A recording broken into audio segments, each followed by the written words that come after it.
नमस्कार दोस्तों, स्वागत है एक नए वीडियो में। हम लोग रेलवे विज्ञान का वन लाइनर देख रहे हैं आदित्य रंजन सर के बुक से। और आज का जो चैप्टर है वो है कार्बन और कार्बनिक यौगिक। तो आइए देखते हैं इसके प्रमुख वन लाइनर और एमसीक्यू। प्राण शक्ति का सिद्धांत किसने दिया? प्राण शक्ति का सिद्धांत किसने दिया? तो बर्जेलियस ने। किसने? बर्जेलियस ने। पहला कृत्रिम कार्बनिक यौगिक कौन है? पहला कृत्रिम कार्बनिक यौगिक कौन है? तो वो है यूरिया। पहला कार्बनिक यौगिक का निर्माण किसने किया? तो फ्रेडरिक वॉलर ने 1828 ईस्वी में किया। किसका? यूरिया को किया। यूरिया का फॉर्मूला होता है NH2CO NH2 या CH4N2O का संश्लेषण। यूरिया के संश्लेषण में इस यौगिक का उपयोग किया जाता है। यूरिया के संश्लेषण में इस यौगिक का उपयोग किया जाता है तो अमोनियम साइनेट का उपयोग किया जाता है, NH4+ NCO- का। हाइड्रोकार्बन कितने प्रकार के होते हैं? तो हाइड्रोकार्बन दो प्रकार के होते हैं। कौन कौन? तो संतृप्त और असंतृप्त हाइड्रोकार्बन। संतृप्त हाइड्रोकार्बन की विशेषता क्या होती है? तो कार्बन के परमाणुओं के बीच एकल बंध होता है, जैसे एल्केन यानी सिंगल बॉन्ड होता है, वो संतृप्त हाइड्रोकार्बन हो गया। और असंतृप्त हाइड्रोकार्बन की विशेषता होती है कि कार्बन के परमाणुओं के बीच द्विबंध या त्रिबंध होता है, यानी डबल बॉन्ड या ट्रिपल बॉन्ड होता है, एल्कीन या एल्काइन। एल्केन का सामान्य सूत्र होता है CnH2n+2। CnH2n+2 काफी बार ये सब जो है सामान्य सूत्र पूछा जाता है। एल्कीन का होता है CnH2n और एल्काइन का होता है CnH2n-2 होता है। एल्केन में सिंगल बॉन्ड, एल्कीन में डबल बॉन्ड, एल्काइन में ट्रिपल बॉन्ड बनता है। एल्केन को और क्या कहा जाता है? एल्केन को और क्या कहा जाता है? तो पैराफिन कहा जाता है। एल्काइन CnH2n-2 का क्वथनांक किससे ज्यादा होता है? आंसर हो जाएगा एल्केन से ज्यादा होता है और एल्कीन से भी, क्योंकि एल्काइन CnH2n में H2n-2 में त्रिबंध होता है, यानी ट्रिपल बॉन्ड होता है। एसिटिलीन C2H2 का मुख्य कार्य क्या है? तो पॉलीथीन निर्माण में है। क्या है? पॉलीथीन निर्माण में है। एसिटिलीन C2H2 का उपयोग किसमें किया जाता है? कि नियोप्रीन के निर्माण में किया जाता है। एसिटिलीन C2H2 का उपयोग क्या है? तो फलों को पकाने के लिए किया जाता है। यानी एसिटिलीन का तीन उपयोग काफी इंपॉर्टेंट है, पॉलीथीन निर्माण में, नियोप्रीन के निर्माण में और फलों को पकाने के लिए। सजातीय श्रृंखला क्या है? तो समान कार्यात्मक समूह वाले यौगिकों के समूह है जो कार्बन श्रृंखला में हाइड्रोजन का प्रतिस्थापन करते हैं, सजातीय श्रृंखला कहलाती है। कार्बन श्रृंखला की लंबाई के बावजूद एक समजातीय श्रृंखला में यौगिक समान कार्यात्मक समूह की उपस्थिति के कारण समान रासायनिक गुण होते हैं। समजातीय श्रृंखला में आणविक द्रव्यमान बढ़ने के साथ कौन से गुण बढ़ते हैं? तो भौतिक गुण, क्वथनांक, गलनांक और घुलनशीलता। संवेदनाहारी के रूप में किसका उपयोग किया जाता है? तो क्लोरोफॉर्म CH3Cl का उपयोग किया जाता है। CH3Cl का। किस यौगिक का उपयोग विद्युत अग्निशामक के रूप में किया जाता है? तो CCl4 पायरीन का। आइए ईंधन के बारे में जानते हैं। कार्बनिक पदार्थों का विघटन किसके द्वारा होता है? तो बैक्टीरिया के द्वारा होता है। बैक्टीरिया के द्वारा। वे सभी पदार्थ जो जलकर उष्मा प्रदान करते हैं कहलाते हैं ईंधन, जैसे लकड़ी, कोयला, पेट्रोल, डीजल, LPG, CNG आदि जो है सब ईंधन है। कौन सा उपकरण वाहनों से निकलने वाले जहरीली गैसों को हानि रहित गैसों में बदल देता है? तो वह है उत्प्रेरक परिवर्तक। हाइड्रोजन को कहा जाता है, तो हाइड्रोजन को भविष्य का ईंधन कहा जाता है। हाइड्रोजन को जो है वो भविष्य का ईंधन कहा जाता है। और यूरेनियम को जो कहा जाता है वो आशा के धातु कहा जाता है। पेट्रोलियम और एथिल अल्कोहल के मिश्रण को कहा जाता है गैसोहोल। गैसोहोल। पेट्रोलियम और एथिल अल्कोहल के मिश्रण को कहा जाता है गैसोहोल। कोयला गैस, अमोनिया, कोलतार आदि प्राप्त होते हैं कोयले के विनाशकारी आसवन से प्राप्त होते हैं। जिसमें कार्बन की मात्रा अधिक 90 से 95% होती है, कोक कहलाती है। कोयले से तैयार किए जाने वाले ठोस ईंधन कहलाता है क्या है? कोक। क्या है? कोक। वायु कार्बन गैस को क्या कहा जाता है? वायु कार्बन गैस को क्या कहा जाता है? तो प्रोड्यूसर गैस CO+N2। भाप अंगार गैस को क्या कहा जाता है? जल गैस CO+H2। प्राकृतिक गैस किसका मिश्रण होता है? मीथेन 83% और इथेन जो है 16%। जब प्राकृतिक गैस को अत्यधिक संपीड़ित किया जाता है तो CNG प्राप्त होती है। क्या प्राप्त होती है? CNG प्राप्त होती है। आइए अब LPG के बारे में जानते हैं। घर में गैस का उपयोग किया जाता है LPG का, तरलीकृत petroleum gas, liquid petroleum gas. कौन सी गैस बर्तन में तरल अवस्था में भरी जा सकती है? तो वो है LPG का। गंध के लिए LPG गैस में सल्फर का कौन सा यौगिक मिलाया जाता है? तो इथाइल मर्कैप्टन मिलाया जाता है। क्या है? Ethyl mercaptan. एथिल मर्कैप्टन किस तत्व का यौगिक है? तो सल्फर S तत्व का यौगिक है। प्रेशर फिलिंग सिस्टम का उपयोग किया जाता है LPG गैस भरने के लिए। पंप की प्रणाली का उपयोग किया जाता है पेट्रोल भरने के लिए। क्या है? पेट्रोल भरने के लिए। कौन सा ईंधन मुख्य रूप से इथेन, प्रोपेन, ब्यूटेन का मिश्रण है? इसके घटक सामान्य ब्यूटेन और आइसोब्यूटेन है। यह तरल के रूप में होती है, तो जिसे तरलीकृत पेट्रोलियम गैस LPG कहा जाता है। LPG में क्या क्या रहता है? इथेन, प्रोपेन, ब्यूटेन का मिश्रण रहता है। ब्यूटेन में भी नॉर्मल ब्यूटेन और आइसोब्यूटेन रहता है। LPG एक क्या है? गंधहीन गैस है। LPG गैस में दुर्घटना से बचने के लिए किस यौगिक का उपयोग किया जाता है? तो सल्फर यौगिक है, इथाइल मर्कैप्टन का। किसी ईंधन के 1 ग्राम को पूर्णतः जलाने पर प्राप्त उष्मा की मात्रा कहलाती है उस ईंधन का ऊष्मीय मान। किस तत्व का उष्मीय मान सबसे अधिक होता है? तो हाइड्रोजन का जो है उष्मीय मान सबसे अधिक होता है। नॉकिंग यानी अपस्फोटन को कम करने के लिए ईंधन में किन पदार्थों का उपयोग किया जाता है? तो टेट्राएथिलेट को, टीएल को और बेंजीन को। ईंधन की गुणवत्ता दिखाने के लिए किसका उपयोग किया जाता है? तो ऑक्टेन संख्या और सीटेन संख्या को। सभी दहन अभिक्रियाएं ऑक्सीकरण अभिक्रिया है, लेकिन सभी ऑक्सीकरण अभिक्रियाएं दहन अभिक्रिया नहीं है। श्वसन किसका उदाहरण है? तो धीमा दहन का उदाहरण है। कौन सी ऊष्माक्षेपी ऑक्सीकरण रासायनिक प्रतिक्रिया है? तो श्वसन की प्रक्रिया है। एलपीजी में मुख्य रूप से क्या पाया जाता है? इथेन पाया जाता है। क्या है? इथेन पाया जाता है।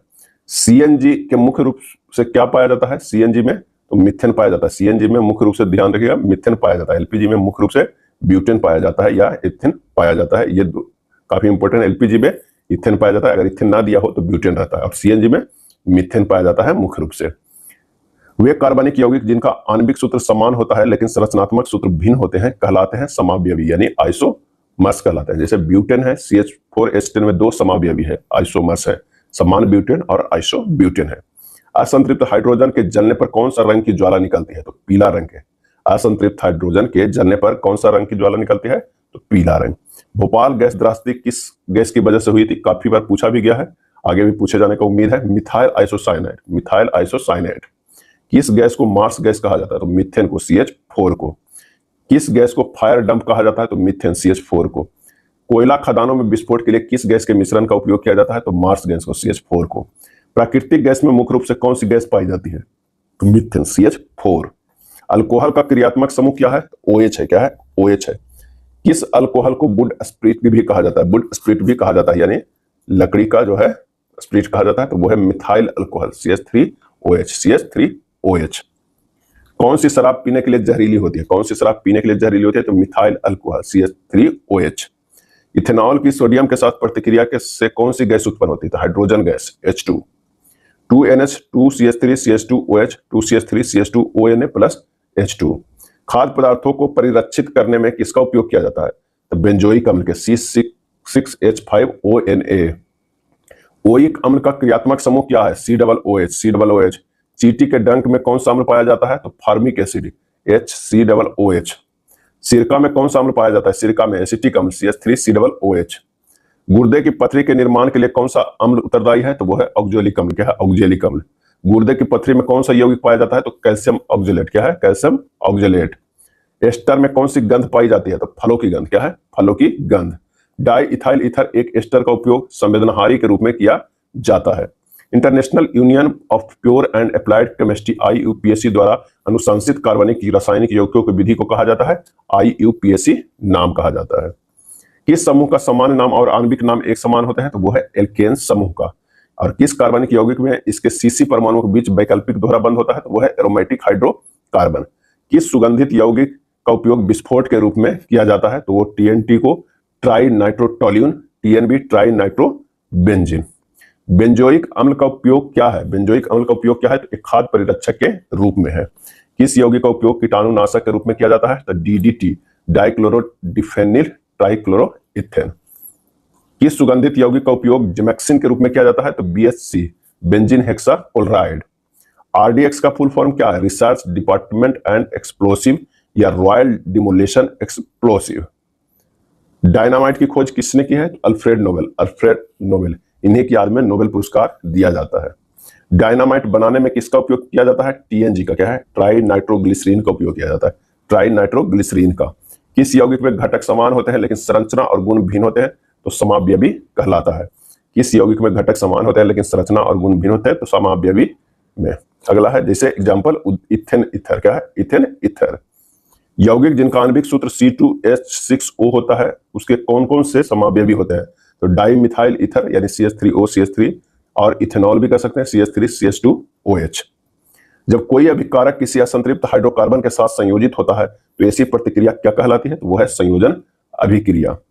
जब कोई अभिकारक किसी यौगिक के परमाणु को हटाकर उसका स्थान ले लेता है तो ऐसी प्रतिक्रिया कहलाती है विस्थापन अभिक्रिया। जटिल कार्बनिक यौगिक सूक्ष्मजीवों के एंजाइमों की उपस्थिति में सरल पदार्थों में टूट जाते हैं, ऐसी घटना कहलाती है किण्वन या फर्मेंटेशन कहलाती है। जब ग्लूकोज को ग्लूकोज के साथ मिलता है तो क्या बनता है? माल्टोज बनता है, शर्करा चावल में पाया जाता है। सबसे मीठी चीनी कौन सी है? तो वो फ्रुक्टोज। क्या है? फ्रुक्टोज। कौन सा एंजाइम ग्लूकोज को एथिल अल्कोहल और CO2 में परिवर्तित करता है? तो वो है जाइमेज। क्या है? जाइमेज। जो चीनी नहीं है लेकिन चीनी से 500 गुना अधिक मीठा है उसे क्या बोलते हैं? साइक्रिन। क्या कहते हैं? साइक्रिन बोलते हैं। उत्प्रेरक और एंजाइम के बारे में जानते हैं। क्या है जो मानव शरीर में उत्प्रेरक के रूप में कार्य करते हैं? तो वो है एंजाइम। प्रथम विश्व युद्ध में प्रयुक्त कौन सी एक जहरीली गैस है? तो वो है मस्टर्ड गैस। क्या है? Mustard gas. वह रासायनिक पदार्थ जो प्रतिक्रिया में भाग लिए बिना प्रतिक्रिया करता है, जिससे प्रतिक्रिया की दर बदल जाती है, यानी दर कम हो जाती है या बढ़ जाती है, उसे बोलते हैं उत्प्रेरक। क्या है? उत्प्रेरक, कैटलिस्ट। उत्प्रेरक की खोज किसने की? तो बर्जिलियस ने। क्या है? बर्जिलियस ने। गन्ने से फ्रुक्टोज ग्लूकोज बनाने के लिए किस एंजाइम का उपयोग किया जाता है? तो इन्वर्टेज का। क्या है? इन्वर्टेज का। ग्लूकोज में एल्कोहल बनाने के लिए किस एंजाइम का उपयोग किया जाता है? ग्लूकोज में एल्कोहल बनाने के लिए, ग्लूकोज से एल्कोहल बनाने के लिए, तो वो है जाइमेज का उपयोग किया जाता है। पेप्सिन एंजाइम का उपयोग क्या है? तो प्रोटीन से पेप्टाइड बनाने में। दूध से दही बनाने के लिए किस उत्प्रेरक का उपयोग किया जाता है? तो लैक्टोज के। रबर उद्योग में बलनीकरण में तथा उत्प्रेरक के रूप में किसका उपयोग किया जाता है? तो एनिलीन, अमीनो बेंजीन का। कौन सी धातु को एडम उत्प्रेरक कहा जाता है? तो प्लेटिनम को। क्या है? पीटी को कहा जाता है। अब आइए देखते हैं बहुलीकरण, पॉलीमराइजेशन के बारे में। वह प्रक्रिया जिसमें बड़ी संख्या में सरल छोटे अणु आपस में मिलकर उच्च आणविक भार का एक बड़ा अणु बनाते हैं, कहलाती है बहुलीकरण या पॉलीमराइजेशन कहलाती है। इसमें क्या है कि इसमें बड़ी संख्या में सरल अणु यानी छोटे अणु आपस में मिलकर एक उच्च आणविक भार का एक बड़ा अणु बनाते हैं, यानी छोटे छोटे मिलकर बड़े बनते हैं, उसे बहुलीकरण कहते हैं। विभिन्न प्रकार के प्लास्टिक, सिंथेटिक फाइबर, पॉलिथीन और रबर किस विधि से बनाए जाते हैं? तो बहुलीकरण से, यानी पॉलीमराइजेशन से। पौधे एवं जंतुओं से क्या प्राप्त होता है? तो प्राकृतिक बहुलक प्राप्त होता है। जैसे उदाहरण के रूप में प्रोटीन से अमीनो एसिड का बहुलक है, सेलुलोज, स्टार्च, ये सब जो है प्रोटीन, सेलुलोज, स्टार्च जो है प्राकृतिक बहुलक है। कृत्रिम रूप से उत्पादित बहुलक है उसे कृत्रिम बहुलक कहते हैं। उदाहरण polythene, plastic, nylon, polyester, polyvinyl chloride, Teflon आदि। अर्ध कृत्रिम बहुलक रेयॉन, सेलुलोज और वल्कनीकृत रबर। प्राकृतिक रबर कैसे बनाया जाता है? तो आइसोप्रीन के मोनोमर्स के बहुलीकरण द्वारा। प्राकृतिक रबर बनता है आइसोप्रीन के मोनोमर्स के बहुलीकरण द्वारा। कौन सा सिंथेटिक पदार्थ है जो कार्बनिक यौगिकों के बहुलीकरण द्वारा बनाया जाता है? तो वह है प्लास्टिक। लाख किस बहुलक का उदाहरण है? तो प्लास्टिक का जो है उदाहरण है। प्लास्टिक को बार बार नरम करने को कहा जाता है थर्मोप्लास्टिक। क्या है? थर्मोप्लास्टिक। उदाहरण पॉलीथीन, पॉलीप्रोपाइन, पॉलीस्टाइरीन, टेफ्लॉन, PVC आदि, ये सब जो है थर्मोप्लास्टिक है। वह बहुलक जो फिनाइल एथिलीन के बहुलीकरण द्वारा बनाया जाता है पॉलीस्टाइरीन। क्या है? पॉलीस्टाइरीन। अम्ल की बोतलें, बैटरी कवर आदि बनाने में किस बहुलक का उपयोग किया जाता है? तो पॉलीस्टाइरीन का। पॉलीस्टाइरीन का। गर्म करने पर केवल एक आकार में ढाला जा सकता है, वो है थर्मोसेटिंग प्लास्टिक है। उदाहरण बैकेलाइट, मेलामाइन। बुलेट प्रूफ पदार्थ बनाने में किस बहुलक का उपयोग किया जाता है? तो केबलर को। क्या है? केबलर को। कई बार ये पूछा जाता है बुलेट प्रूफ पदार्थ बनाने में किस बहुलक का उपयोग किया जाता है? केबलर को। क्या है? केबलर को। प्राकृतिक रेशे प्राप्त होते हैं। प्राकृतिक रेशे प्राप्त होते हैं जानवरों और पौधे से। किससे? जानवरों और पौधों से। जानवरों से प्राप्त होने वाला रेशम किससे बनता है? तो प्रोटीन से बनता है। जूट, कपास पौधों से प्राप्त होते हैं सेलुलोज से। क्या है? सेलुलोज से। सिंथेटिक फाइबर का संश्लेषण कैसे किया जाता है? तो प्रयोगशाला में पेट्रोकेमिकल्स की मदद से किया जाता है। मानव द्वारा प्रथम संश्लेषित फाइबर कौन सा है? तो वो है नायलॉन। क्या है? नायलॉन। रेयॉन बहुलक किससे प्राप्त होता है? तो सेलुलोज से। सेलुलोज से। ग्लैक्टोज शर्करा किन शर्कराओं को मिलने से बनता है? तो लैक्टोज या ग्लूकोज से बनता है। अब आइए देखते हैं इसके प्रमुख MCQ। इथेनॉल का समजात खाली स्थान है। इथेनॉल का समजात खाली स्थान है और इसका जो सही आंसर हो जाएगा वो हो जाएगा मिथेनॉल। क्या है? मिथेनॉल। निम्नलिखित में कौन सा जोड़ा एक ही समजातीय श्रृंखला में होगा? एक ही समजातीय श्रृंखला में होगा और इसका सही जवाब हो जाएगा CH3COCH3 और C2H5COCH3 जो है वो एक ही समजातीय श्रृंखला में होगा। कीटोन सजातीय श्रृंखला में के क्रमशः पहले और दूसरे सदस्य खाली स्थान है और इसका सही जवाब जो हो जाएगा वो हो जाएगा मेथेनोन और इथेनोन। मेथेनोन और इथेनोन। समजात श्रृंखला में क्वथनांक के क्रम के बारे में निम्नलिखित में से कौन सा कथन जो है वो सही है? तो वो है आणविक द्रव्यमान बढ़ने के साथ क्वथनांक जो है क्या होता है? बढ़ता है। सही विकल्प चुनकर एल्कोहल की दी गई समजातीय श्रृंखला को पूरा करें। CH3OH, C2H5OH2, C4H9OH। इसका जो सही आंसर जो हो जाएगा वो क्या हो जाएगा? ए हो जाएगा, C3H7OH। C3H7OH हो जाएगा। अगला है निम्नलिखित में से किस सेट के सभी यौगिक एक ही सजातीय श्रृंखला के हैं? आंसर होगा C3H8, C4H10, C5 जो है H12 है, यानी दुगुना करके 2 जोड़ा गया है। तो इसका जो सूत्र हो गया वो है CnH2n+2। अगर मान लें कि n की जगह पर 3 रखे तो H हो गया 3 दूना 6 या +2 क्या हो गया? 8 हो गया, यानी C3H8। तो ये फार्मूला इसका समान CnH2n+2।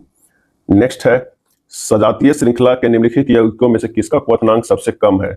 इसका सही जवाब हो जाएगा डी CH4O का। आणविक सूत्र C3H4 वाला एक यौगिक खाली स्थान की सजातीय श्रृंखला से संबंधित है, तो इसका सही जवाब जो हो जाएगा वो कौन होगा, तो वो होगा केवल एल्काइन। क्या है, केवल एल्काइन। अगला प्रश्न है कि साइक्लोहेक्सेन का सूत्र क्या है, साइक्लोहेक्सेन का। इसका जवाब हो जाएगा option A C6H12। C6H12 cyclohexane का सूत्र है। निम्नलिखित में किसका उपयोग कारों में पेट्रोल के साथ ईंधन के रूप में किया जाता है, और इसका आंसर हो जाएगा इथेनॉल का। क्या है, इथेनॉल का। उन सामग्रियों को क्या नाम दिया गया है जिन्हें ताप ऊर्जा उत्पन्न करने के लिए जलाया जाता है, और इसका आंसर हो जाएगा ईंधन। क्या है, ईंधन। कोक का महत्वपूर्ण उपयोग क्या है, इसका महत्वपूर्ण उपयोग है धातुओं के निष्कर्षण में एक काम करने वाले कारक के रूप में। संतृप्त कार्बन यौगिक समानता खाली स्थान होते हैं, संतृप्त कार्बन यौगिक समानता खाली स्थान होते हैं, और इसका जवाब हो जाएगा कौन सा, ये हो जाएगा असंतृप्त यौगिकों की तुलना में कम प्रतिक्रियाशीलता, यानी प्रतिक्रियाशील। भोजन में स्टार्च की उपस्थिति का पता लगाने के लिए निम्नलिखित में से किसका उपयोग किया जाता है, यह उपयोग किया जाता है आयोडीन विलयन का। क्या है, आयोडीन विलयन का। फ्रेडरिक वॉलर द्वारा यूरिया तैयार करने के लिए निम्नलिखित में से किस यौगिक का उपयोग किया गया था, किस यौगिक का। सही जवाब हो जाएगा अमोनियम साइनेट, अमोनियम साइनेट। नीचे दिए गए कथनों पर विचार करें और सही उत्तर पहचानें। अधिकांश कार्बन यौगिक विद्युत के अच्छे संवाहक होते हैं। दूसरा, कार्बन यौगिकों के अणुओं के बीच आकर्षण बल बहुत मजबूत नहीं होता है, और इसका सही जवाब हो जाएगा दोनों कथन जो है वो सही है। निम्नलिखित में से किसका क्वथनांक जो है उच्चतम होता है, तो आंसर हो जाएगा एल्काइंस के। क्या है, एल्काइंस के।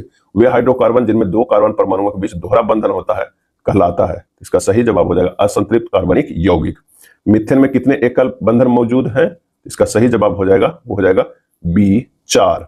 प्रोपेनोइक एसिड, प्रोपेनोइक जो है एसिड नाम में कौन सा प्रत्यय है, तो वो प्रत्यय जो है वो है ओइक एसिड। क्या है, ओइक एसिड। निम्नलिखित में से कौन संतृप्त हाइड्रोकार्बन है, तो वो है इथेन। क्या है, इथेन। निम्नलिखित में किसका क्वथनांक उच्चतम है, तो ये है एल्काइंस का। क्या है, एल्काइंस का। कार्बनिक यौगिकों की एक श्रृंखला जिनका कार्यात्मक समूह समान होता है लेकिन CH2 समूह भिन्न है कहलाती है, तो ये कहलाती है समजातीय श्रेणी। निम्नलिखित में से कौन सा यौगिक डबल बॉन्ड है, सही जवाब हो जाएगा प्रोपेन। क्या है, प्रोपेन। निम्नलिखित यौगिकों को उनके कार्बन बंध की लंबाई के अनुसार बढ़ते क्रम में व्यवस्थित कीजिए। आइए बढ़ते क्रम में करते हैं। एथिन, एथाइन, इथेन का, तो वो हो जाएगा कौन सा, तो हो जाएगा इथाइन, एथिन, इथेन हो जाएगा। निम्नलिखित में कौन से कथन समानता कार्बन यौगिकों के लिए सही है, और इसका आंसर हो जाएगा कौन सा, तो हो जाएगा ये विद्युत के अल्पचालक होते हैं और इनके अणुओं के मध्य प्रबल होते हैं, अणुओं के मध्य प्रबल होते हैं। आंसर हो जाएगा दूसरा तथा चौथा, दूसरा तथा चौथा हो जाएगा। कार्बोक्जिलिक अम्लों की तुलना में खनिज अम्ल प्रबल होते हैं क्योंकि, और इसका जो सही आंसर हो जाएगा वो हो जाएगा खनिज अम्ल पूर्णतः आयनित होते हैं, खनिज अम्ल पूर्णतः आयनित होते हैं और कार्बोक्जिलिक अम्ल आंशिक आयनित होते हैं। आंसर हो जाएगा ए, पहला और 4। कार्बोक्जिलिक अम्लों की तुलना में खनिज अम्ल प्रबल होते हैं क्योंकि खनिज अम्ल पूर्णतः आयनित होते हैं और कार्बोक्जिलिक अम्ल आंशिक आयनित होते हैं। सजातीय श्रेणी कार्बन यौगिकों की एक ऐसी श्रेणी है जिसमें, और इसका सही जवाब हो जाएगा अलग अलग संख्या में कार्बन परमाणु पाए जाते हैं किंतु समान क्रियात्मक समूह पाए जाते हैं। अलग अलग संख्या में कार्बन परमाणु पाए जाते हैं किंतु समान क्रियात्मक समूह पाए जाते हैं। यह था केमिस्ट्री का चैप्टर 6। अगर वीडियो अच्छा लगा तो लाइक एंड शेयर कर दीजिएगा।